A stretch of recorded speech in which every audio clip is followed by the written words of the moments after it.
Hello, everyone. I'm Tom Del Beccaro. Welcome to Politics in Perspective. We're deep into the Christmas season, the holiday season. I hope everyone is enjoying it, and I wish everyone a Merry Christmas and a Happy Hanukkah. This week's show, we're going to debunk affordability with Trump economist Tomas Philipson, former chairman of the Council of Economic Advisors. Before that, and in my opening statement, the Democrats just not giving up on socialism at all, coast to coast. We're going to talk about Gavin Newsom's latest socialist comment, and we're going to wind up, whichever you prefer, with a political roundup talking about the Miami election and the Georgia election and why that may be the most telling of all of these recent elections, why the Democrats are happy, why Republicans should be thinking about what's going on. So let's get to, well, before we do that, I want to say thanks, of course, to Ex America News, to worldviewtube.com and AUN TV. And I especially want to welcome buzzscv.com. That's buzzscv.com for picking us up in Southern California. So a shout out to all of you. Thanks so much for covering the show. Let's get to our opening statement. Socialism from coast to coast. You see the screen there? You see the Democrats whose faces you recognize now, starting out with the senior Bernie Sanders. Below him is his companion, at least his touring companion, that's AOC. You know, she raises a ton of money and has somehow made a lot of money, like Ilhan Omar. They were joined this year in a big way by Mondani. We'll see what he does in New York. Certainly, he's showing up that he's not going to do the removal of encampments, his appointments. He looks very socialist. But today we're going to talk a little bit more about Gavin Newsom and his socialist turn. Now, Gavin Newsom is famous for horrible policies and then taking credit for how well California is otherwise doing. He did it again this week where he said, we're leading in all of these economic categories. What Gavin does consistently is take credit for what the private sector does. And the private sector is able to achieve all of this because they were in spite of all of Gavin Newsom's policies. When you look at someone in office, the question becomes, are they helping with jobs or are they making it harder to get jobs? Well, California is number one in the country in unemployment and number one in poverty. So you tell me, is Gavin Newsom's helping or not? Number one in regulations, number one in taxes. Gavin helping or not? But what he does is he takes credit for what the private sector accomplishes. But now that he's running for president, he's just talking in just off the top of his head. It constantly comes out. And then he says something like this. So let's bring this up, what he said this particular week. And this is near and dear to me because I cover this topic extensively in the book you should be buying for Christmas presents, which is The Lessons of the American Civilization. Newsom says if we don't democratize our economy and allow for the distribution of wealth, our democracy will die. Excuse me. If we don't democratize our economy and allow for the distribution of wealth, our democracy will die. So, of course, this demonstrates the ultimate in ignorance that is the socialist or the modern day Democrat. Because what Gavin is saying there is, in his mind, the economy, like Bernie Sanders says, the economy is only working for the rich and it's not working for the rest of America. Now, of course, what's interesting about that is Bernie Sanders sells books, makes millions of dollars, has 3 homes. So it's working for him. Uh, Elizabeth Warren, it works for her. She's worth millions. AOC's worth millions. Works for her. Mondami lives lived with his parents. They did super well off of America, even though they decry America. Ilhan Omar is supposedly worth $30 million. I've never seen exactly how she got $30 million, but it's certainly working for them. So all of these demagogues telling you that it's not working for Americans, they somehow gained the system. This past week, we saw Gene Simmons on Capitol Hill say he succeeded because America gave him opportunity and his hard work resulted in his success. And he said he wants that to be the storyline, not that government did something. So if we can bring up Newsom's comment once again and we can break it down, what is he saying? If we don't democratize our economy and allow for the distribution of wealth, well, his problem is that government, never in history has government done that. In fact, the only times in history, and this is really the crux of the matter, and the decision the United States is going to make, is it going to follow somebody like him who's probably never read a history book in his life? Or is it going to go the way of the founders? Because the reason why America succeeded was the relative absence of government interference. At our founding, we had the 13 colonies. There was no strong centralized government, either in Washington, of course, which Washington, D.C. didn't exist at the time of the founding. The capital was in New York City, and that's where Washington was sworn in. There was no big centralized government. There were the 13 colonies. There was no one colony that controlled everyone else. There were larger successful colonies like Virginia, like New York, like Pennsylvania, but they didn't weigh down Delaware or Georgia or tell them how to live at all. And as Adam Smith talked about, and I put this in my book, the economic power was spread out among the colonies. You don't find in history that a economy becomes undemocratic, if you can use that word, until government comes in and starts making choices. That's where we are today. If you look at every crisis in American history, whether it's the New Deal, banking crisis, we've had many of them, the advent of the Fed, COVID, the economy becomes undemocratic. And by that, I mean, isn't spread out throughout the country.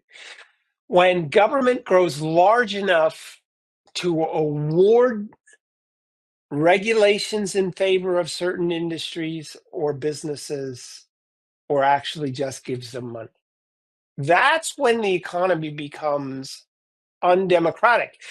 Because when it does that, the little guy, the small businessman, and by the way, small business is where job growth is. If you look at big business, the relative number of employees they have has been rather static over the decades. Job growth occurs in the small business sector.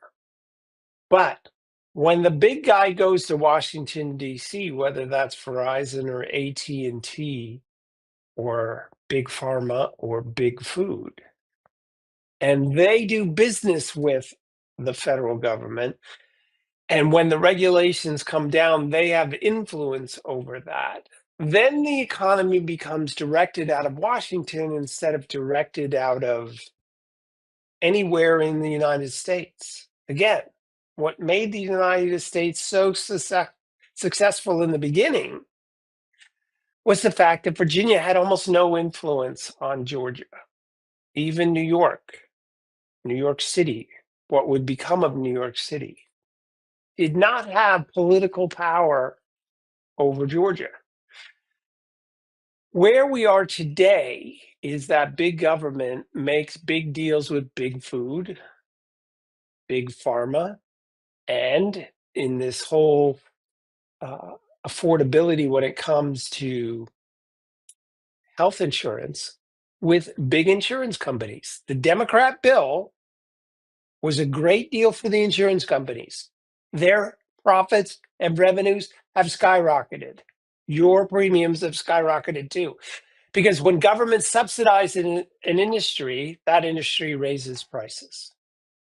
It's always been true.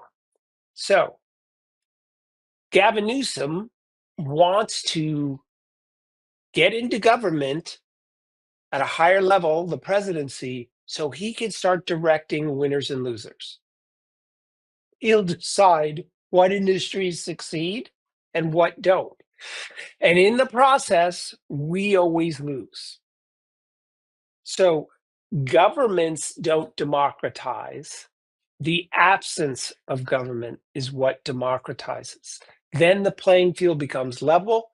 I compete against another lawyer based on my ability. The restaurant down the street competes based on its abilities as opposed to gaining government subsidies or not. I mean, think about the COVID shutdown. Big businesses stayed open, smaller businesses were shut. That's not democratization. That's the destruction of it. History is littered with economies that screech to a halt, like all of Europe, because the economy is democratized by government, which actually just fails at the process. So don't listen to Gavin Newsom. He's probably never read a history book in his life, never read an economics book, and he's going to harm America. No way he should be president. And that's my opening statement. Thank you for watching this episode. We're going to come back with Trump economist Tomas, and he's going to talk to you about the true nature of the affordability crisis, its sources, and what we should do about it. We'll be right back.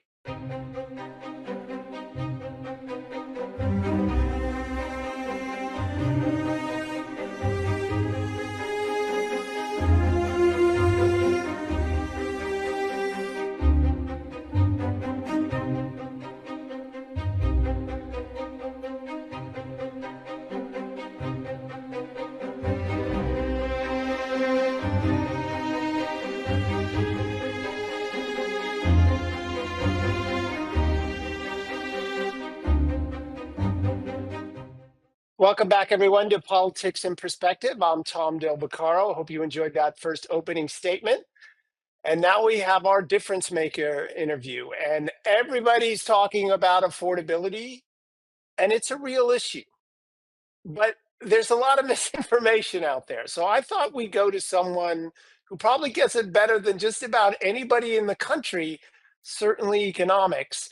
And that is Tomas Philipson. You're going to remember him because he was the chairman of in the Trump administration. He was, of course, chairman of the Council of Economic Advisors, and currently he's at the University of Chicago, professor of public policy studies emeritus in the School of Public Policy. Tomas, how are you? Thanks so much for joining us today. Great to be with you guys. Thanks for having me. Let's start off with people who may not immediately recognize you. How did you come to economics? And you're at my favorite economic school on earth, the University of Chicago. Why don't you tell people just a little bit about you? Yeah, I came to economics from mathematics because I had a roommate when I came to California from Sweden. I was born and raised in socialism Sweden and came here for grad school. I had a roommate who studied economics, and that was much more interesting than my math book. So I started taking a class at economics, and ever since I've been, devoted to a career as a research economist, essentially. All right. And how about the Trump administration? How did you find your way there? Well, Kevin Hassett, who was the initial chair of the Council of Economic Advisors, he and I went to grad school together. We kept in touch throughout the years, essentially. And he said he was the first person he recruited to the council once he got the job. And he and I were together there for 2 years.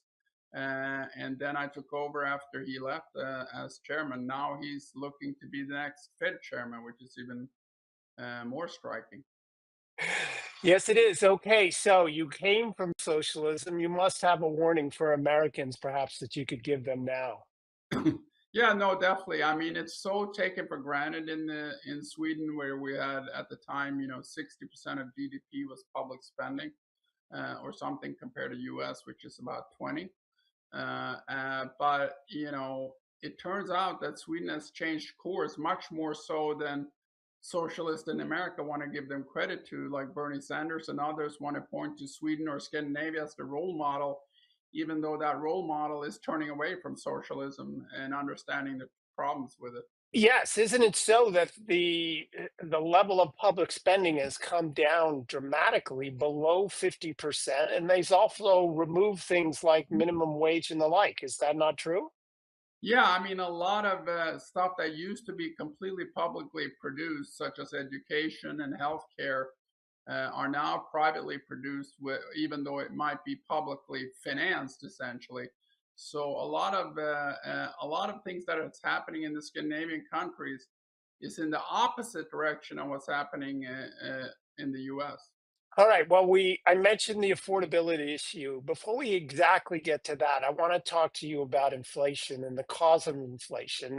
I grew up learning from Milton Friedman in his free to choose exercises and learning about monetary policy. CPI is not the same as inflation, at least in my mind. So we want to get to the what causes inflation. I have this first slide for you to look at. There we have the history of American spending and the history of American debt. So, what in your mind, or at least what do you believe is caused the Biden inflation and some of the bigger bouts of inflation we've had in the past? Yeah, for your listeners, the first thing you want to recognize is the difference between inflation and just relative prices changing in the economy. And this is something, if your readers understand it, they will do better than the Fed economists, who particularly have trouble understanding that. Inflation has to do with economy wide prices going up. That means pretty much everyone, is spending more dollars on pretty much everything. And so it's the average price in the economy. And that is a government induced disease when we have inflation. It's either caused by a higher money supply or higher levels of fiscal spending, as you alluded to here. For the money supply, it's a very easy way to understand it, which is if you increase the supply of anything, you will decrease its value. And when we decrease the value of the dollar, that's called inflation. You have more dollars that are needed to buy a certain amount of goods. So you can't have inflation unless you have the government doing something to stimulate it. The reason I said the Fed economists don't understand this because they think taxes on particular industries, as opposed to subsidies through fiscal policy, have inflationary impacts, such as taxes in terms of tariffs, which they said would be inflationary. Taxes on particular industries will change relative prices in the economy. It will not change the overall price level, economy wide price level, where everyone is spending more dollars on everything. So, in particular, it might increase the price of a tariff good. Certainly, that might happen if it gets pushed on to consumers. But if people have the same income, they have to spend less on other things if they spend more on a particular tax good. So that will decrease the demand for other goods and therefore decrease prices on non-tariff goods in the economy. So it's important that people understand that you can't have the private sector generating an inflation. It's all due to the public sector. Well, you brought up the Fed, and of course, that's in the news. Kevin Hassett may become the next Fed chair. There's Kevin Warsh, there's some others. Why does this Fed, and when I had a conversation with Kevin Warsh, and I asked him about why does the Fed have this view that if the economy is doing well and you're increasing the supply of goods, somehow a good economy leads to inflation, and they feel a need to cut off the economy. They're still stuck in this Phillips curve world. Is it rampant in the Fed right now? Do you agree with that? And what's the solution? No, I think there's actually very scant evidence for the Phillips curve, which is for your listeners the fact that there's a trade-off with unemployment and inflation. Once you increase employment, you will have more inflation, etc. That's due to that they have this view of the world that the government is only changing demand in the economy, and once you shift demand for a given amount of supply, you will always have output and price go in the same direction. That's how a supply curve looks like. So if you shift demand around, both output and prices are going up or down at the same time, essentially. That's the world they live in. There's a lot of evidence against that world. So if you look at cross country correlation between unemployment and inflation, it's very, very weak, if not non existent. So a lot of economists argue, but it is the world they live in, and it's the world that DC lives in, essentially, and has lived in for the last 40, 50 years, essentially, even though the evidence is pretty scant for it. So talk about Kevin Hassett and why you think he would be a good Fed chair. Well, I think the way I view it is a lot of people like me are frustrated with the Fed because it's so non-transparent. They come out with decisions, which is very, very difficult to understand how they arrived at that decision. That's not unique to the Fed. It's true about a lot of government agencies who do not reveal their analysis of why they come up with decisions. They just reveal the results of that analysis. CBO is the same way. They will spit out a bunch of budget projections from legislative proposals without telling you how they got those, essentially.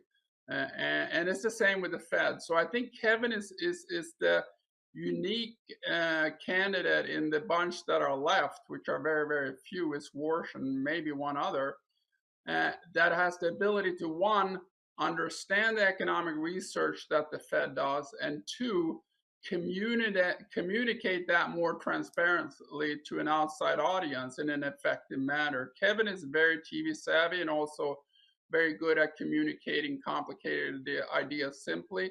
So he will be a better communicator than anyone in the bunch, I think, to Congress, but also to the public, taxpayers who are funding the Fed, essentially, on why they're doing what they're doing. At the same time, is he understanding what that underlying analysis entails. So back to the cause of inflation. During the recent shutdown, the Democrats wanted $1.5 trillion more spending. Would that not have led to more inflation? No, absolutely. Even Democrats said it would. I mean, Larry Summers was one of the first to say it would, essentially. I think that, we basically had it during COVID, we had sort of money drop from the sky into the households of people so everyone could spend more on everything. And that's why you got inflation. In addition, the borrowing that took place was monetized by the Fed, and so they basically purchased, they lent all the money to the government that was borrowing at the time. So it was a huge increase in the money supply that took place of 25 to 30%, I believe.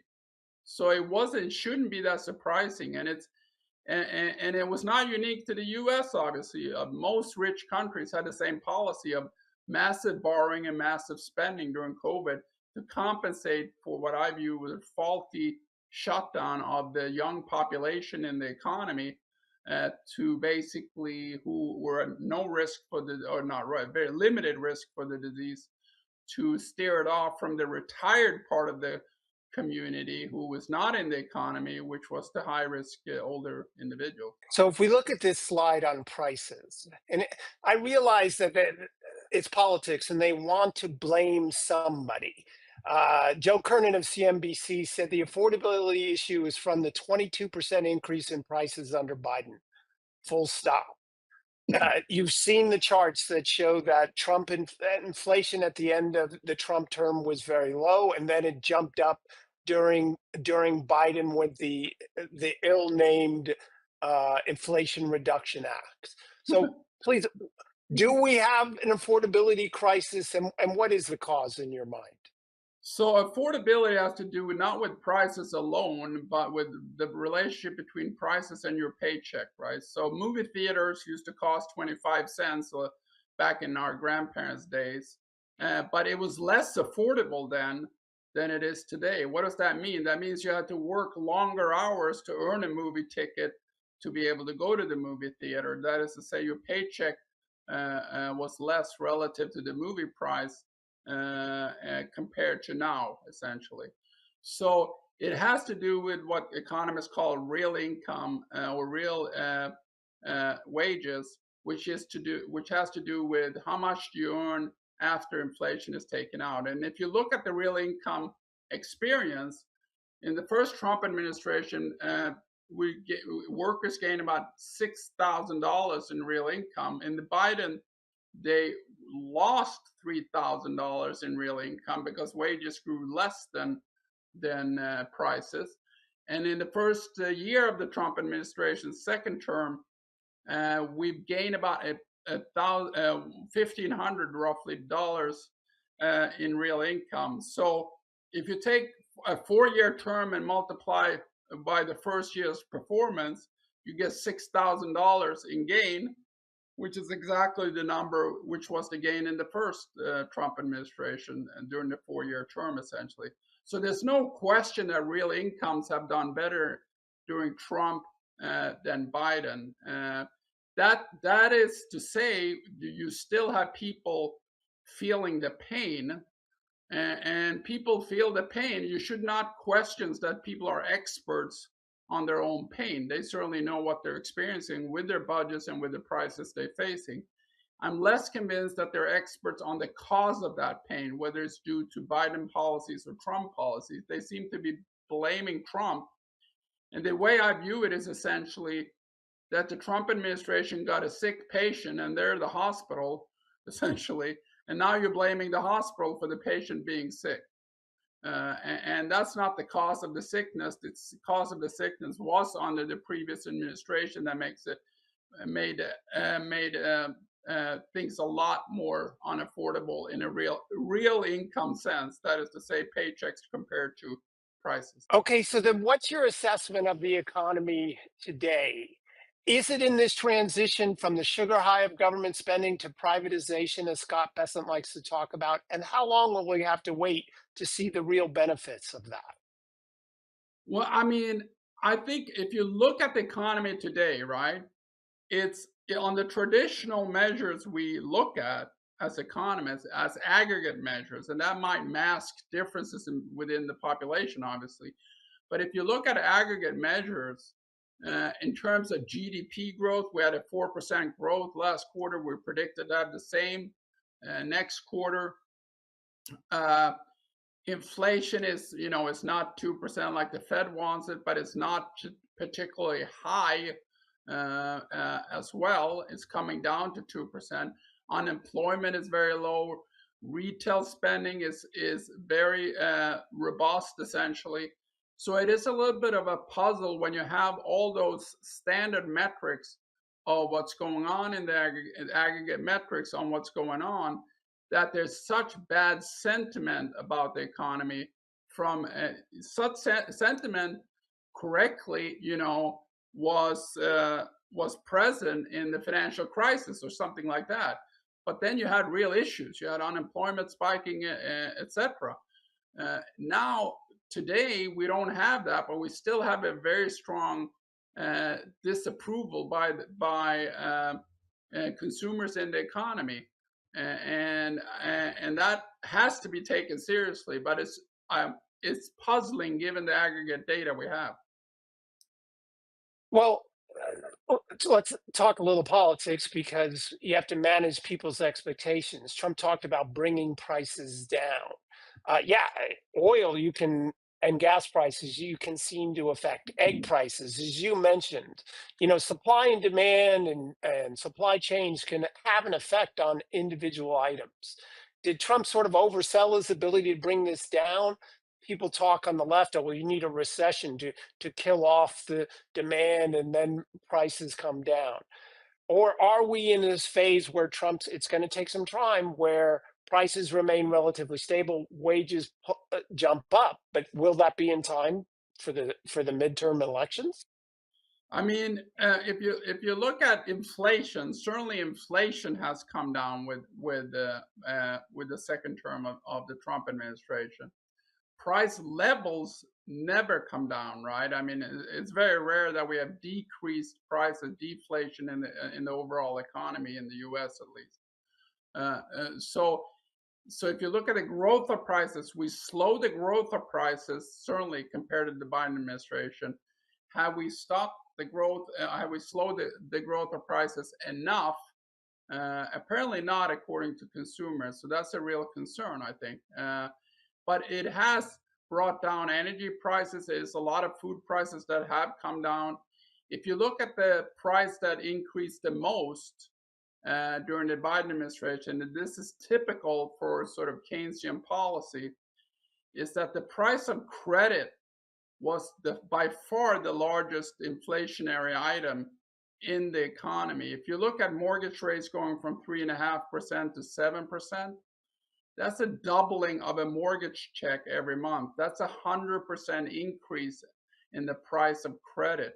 That's far outweighs any good price increases. So what the Fed does is essentially it fights goods inflation, that is to say the CPI type of numbers, with credit inflation, that is to say it raises interest rates. And that's why households are hit so hard, because a lot of big ticket items are purchased on credit, namely housing, cars, and a lot of other things that are very, very expensive. So, you know, that's another price that people don't talk about, that is extremely important, that is coming down. We had a rate cut today again, essentially, or yesterday, and that is now slowly coming down. It's not obviously down to pre-Biden levels when it was hiked up again, but it's the most important price to come down.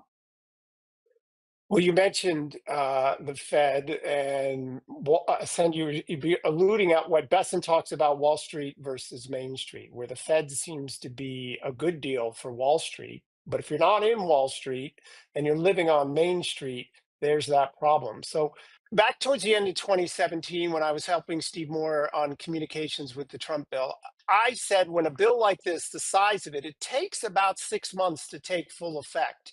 And I said in the second quarter of 18, you would get significant growth. I said over 3.5%, and wound up going over that. The Republicans waited to July to put to put their big, beautiful bill in. So we're in this delay period in my mind. Do you agree with that sort of assessment? And when do you think the Trump economy, with all the changes, the dereg, the gas prices, the tax bill, when do you think that'll take full effect in 2026? Yeah, I mean, the July 25 is actually quicker than we did it back in 2017 when it passed in December, the first year of the Trump administration, essentially back then.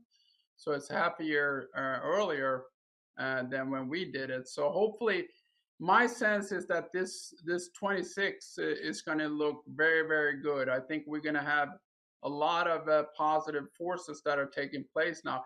It's not only the dereg and the tax cut, it's this enormous increase in foreign direct investments that are coming into the U.S. We usually have about $200 or $300 coming in as foreign direct investments. With these trade deals, if they're enforced and actually executed as agreed, that's in the trillions now coming in essentially. And hopefully that investment will pay off in 2026, certainly in 27 and 28, if those investment comes in on the timeline agreed. But that's an enormous stimulus as well. So are you looking in 2026 for economic growth for the year? What would be your estimate? I mean, I think we're already at 4% 2 quarters in a row, which is very, very promising. I would hope that we at least make that in 2026 going forward. That would be fantastic. I think in some sense, there's going to be a surprise for people also in terms of the tax refunds they're getting. I think a lot of people have not anticipated that. So that would be an additional boost where people keep their money. And that's the best way to cure affordability, is to have not the government take your money and often waste it essentially. Often in my interviews, I'm asked about uh, the uh, politics today, given the economic condition versus what it will be like next year. And I said, look, there's this transition period, and we can expect consumer sentiment to rise along with their paychecks versus the cost of goods in 2026. Is that what you're expecting as well? Yeah, no, I would expect that absolutely. I think this 2026 is set up. I mean, given that we already have 4% growth, I think 2026 is set up to be a great year, and that will translate into real gains, continued real gains for consumers, and hopefully that will hit home enough for people to lose the sour sentiment they have of the economy right now, which I think is a puzzle, and I think a lot of people don't understand it. I would say both on the left and the right. Obviously, the left is joyful that everyone is feeling miserable, which is kind of sad.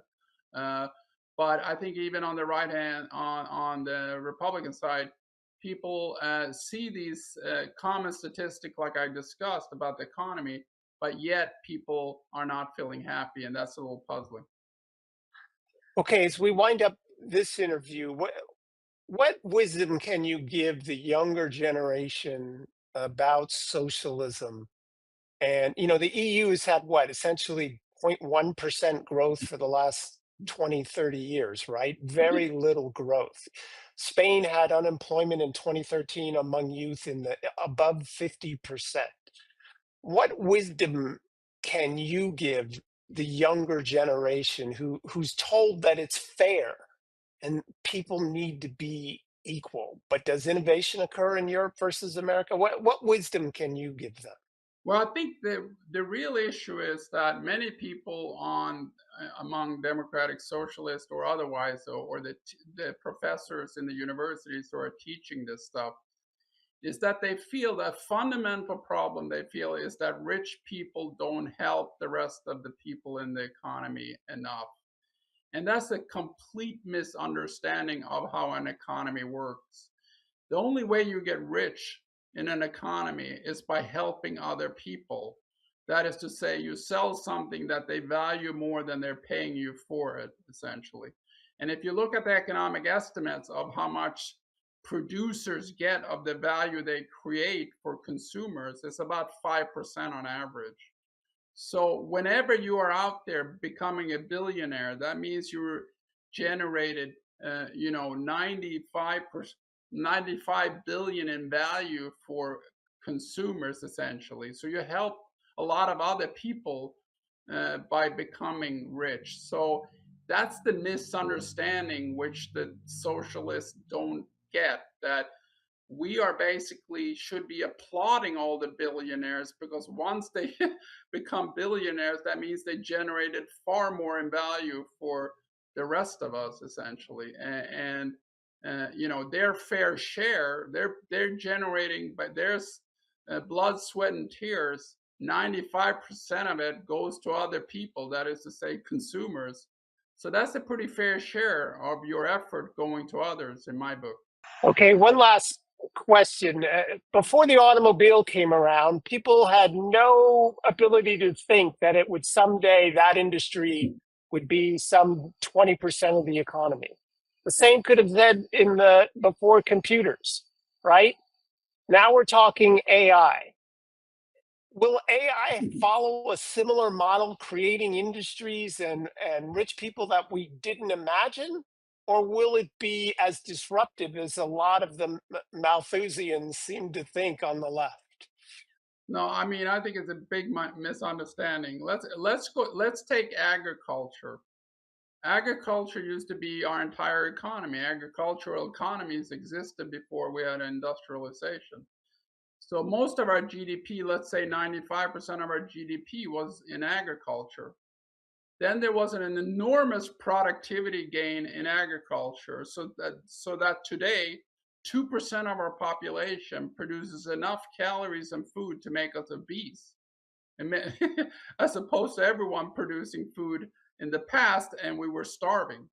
So that's an enormous productivity gain in agriculture. That opened up people to do, that didn't destroy life for all the people who didn't work in agriculture. In fact, it increased the value or the quality of life, because now all this attention could be made, could be put to other things than producing food for ourselves, essentially. It's the same with AI, essentially. There's going to be some disruption. It's actually quicker disruption probably than for agriculture. Same thing could be said with manufacturing. Manufacturing used to be a much larger share of the economy. Now it's like down to 15% or whatever it is. Services has taken over manufacturing as driving our economy.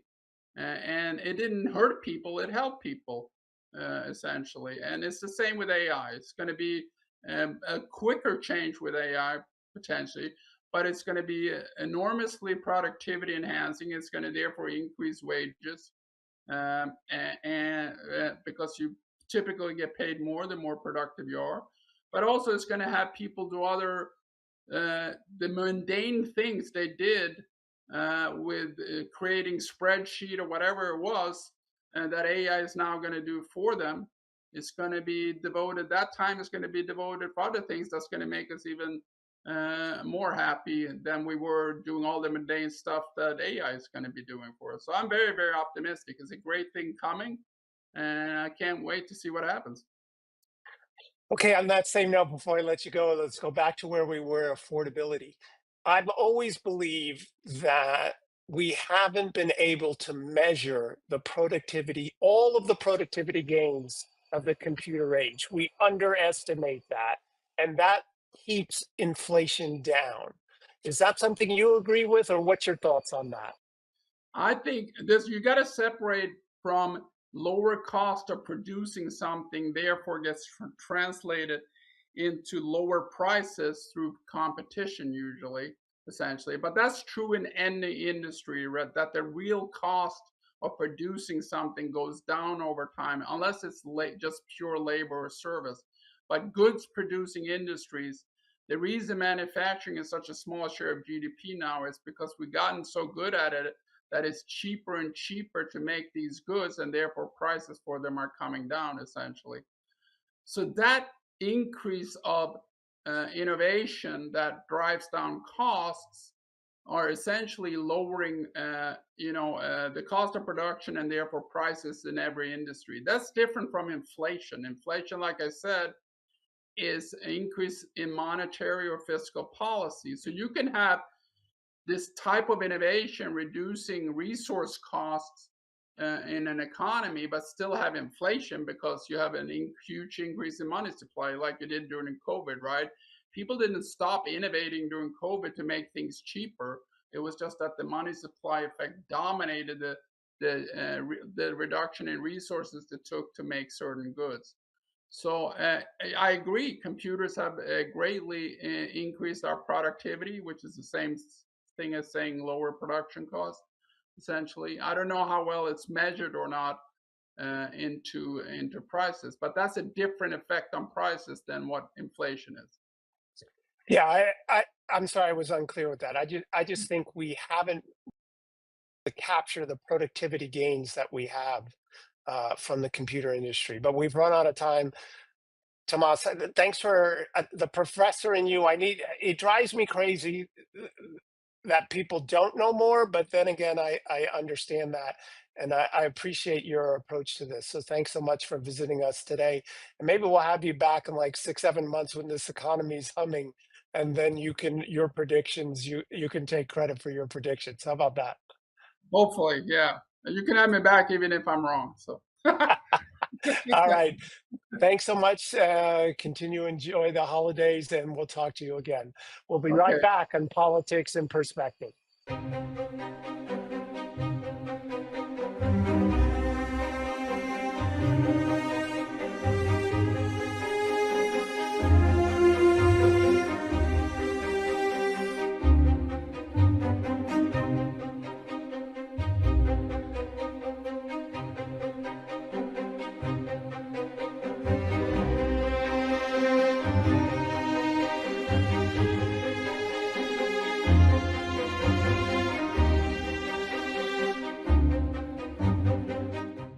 Welcome back, everyone. I hope you enjoyed that conversation. At the end of the day, government causes unaffordability when it intervenes in the market and when it prints money to pay for more government spending. So I understand frustration as it relates to unaffordability. My mortgage went way up under Biden, and I'm still paying for it. And it pisses me off because I would like to spend it putting money away for my son's education. And I'm sure it angers you as well. But the answer to the affordability crisis, as Tomas mentioned, is never more spending. It is spending that got us into this problem, and it is the reduction of spending. Oh, by the way, like they're doing in Sweden, that's going to help us out. Let's now go to the political roundup. So, Miami and Georgia, the results of those elections spells Republicans defeating themselves. So let's talk about this. You saw the Miami election where the Democrats took over Miami for the first time in 30 years. Well, you say to yourself, it's a big city, there's more Democrats there, but Republicans did have a 30-year hold on it. Georgia, conservative leaning district, the Democrat won. Now, why does this concern me more than New Jersey, Virginia, and Tennessee? Well, New Jersey, Virginia, those were Democrat states. Mondami, New York City, Democrat. Okay, so they won. Off year election, makes sense. California, Prop 50, makes sense. Tennessee, Republican state, Republican district, they won, not quite as much as everyone would have liked. Pollster Robert Cauley says the message isn't getting through clearly because he only won by that narrow margin. But Georgia and Miami. So let's take a look at what happened in Miami.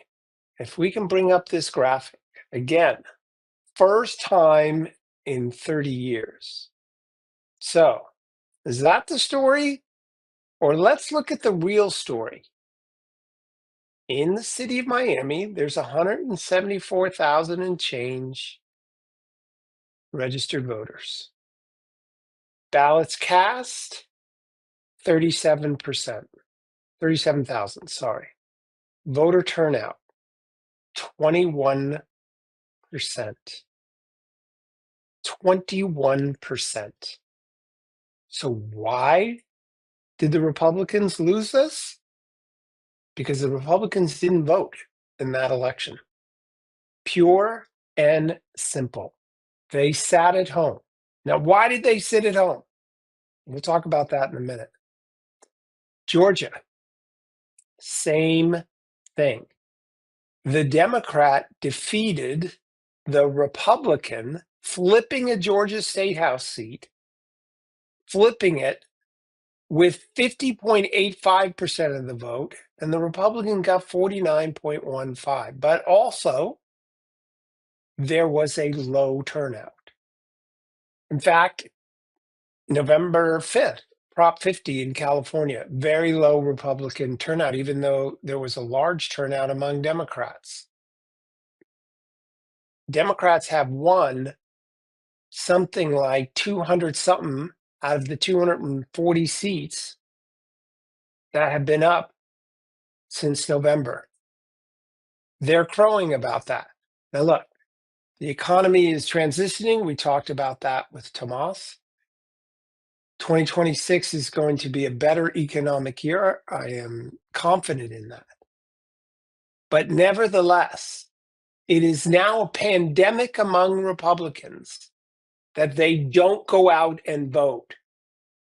They don't have the energy of the Democrat. The Democrat comes out almost no matter what, doesn't care about the candidate, doesn't like Trump, will vote for anything anti-Trump, but they just want to win. The Republicans aren't enthused by Congress as much as they are by Trump. Yet, and they criticize their candidates for not being pure enough. Democrats don't rarely criticize their candidates when it comes to election day and stay at home because they wasn't pure enough. That's not the Democrat Party today. But the Republicans will not go out and vote in these elections. And that is a warning sign for 2026. Does that mean I think they're going to lose the House? No, I think honestly the redistricting is going to save them. I think they have a good chance of losing the House without redistricting, but I think it's going to save them. But in the fight for America going forward, if Republicans think they can show up like they did in Miami and Georgia, then there will be no saving of America. And if you're sitting at home and you decide you don't have to vote or tell your friends to vote or drive together, that's not going to cut it. Because if we lose the state houses and the Congress, that's a problem. And so Republicans defeating Republicans is a pretty serious issue. The Democrats didn't win the Miami seat. The Republicans gave it away. The Democrats didn't win the Georgia seat. The Republicans gave it away sitting at home. And a decision has to be made. Are the Republicans going to change their minds and decide that they have to fight for America? Or are they going to cede ground to Mondami, Newsom, AOC, socialist mayor in Portland who's never had a job, on and on? Jasmine Crockett in Texas. That's the lesson of Miami. Will Republicans defeat themselves? All right, so listen, this is my book. And for those who want a book that gives them answers to so that they can have discussions, whether it's on the economy, the religious founding of America, the work founding of America, the fact that America is exceptional, why capitalism is the father of democracy, why dissent and the First Amendment are the mother of true democracies, this book is your book. It's not very thick. Doesn't take that long to read. It's got good reviews, especially from me. So while you're still time, you can get this for Christmas for someone, or my other book, The Divided Era. And please join me on Substack. I'm Tom Del Beccaro, and we'll see you next week on Politics in Perspective.